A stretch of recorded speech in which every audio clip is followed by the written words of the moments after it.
Betlehemu, Kisiba bangera, Dauda bozono. Betlehemu, masave nyuma de bangira. Jude jamana, Betlehemu, Kisiba bangera, Dauda bozono. Betlehemu, masave nyuma de bangira.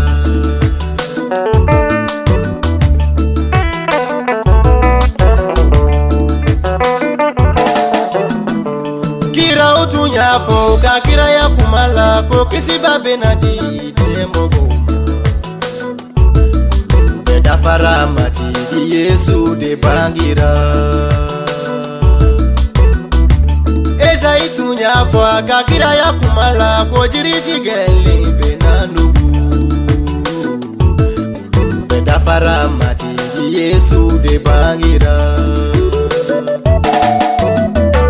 Yohana tunya fwa kakira ya kumala ko Kisiba ala digedu. Beda faramati Yesu de bangira. Melege tara kakibaru fo sakage na uye kumbola. Kisiba de bangira Dauda kadubula.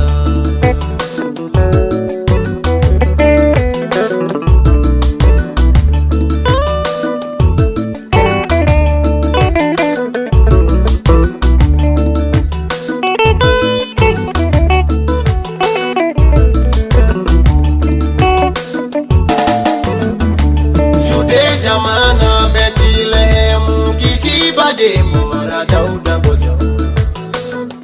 Betlehemu, masave nyuma de bangira. Jude jamana Betlehemu, Kisiba bangera, Dauda bozono. Betlehemu, masave nyuma de bangira. Matigi bangido kabako bakera dugu. Bado la koro fe odolo tumeta Betlehemu. Domba utugura odolo no fe odolo tumbeta ga unefe. Domba utara denye ni najeka alatanu denye ni kula. Akala tanu kabariga daye alaka nyuma nyabade kuso. Mati Yesu na dinye sola akera dinye Kisiba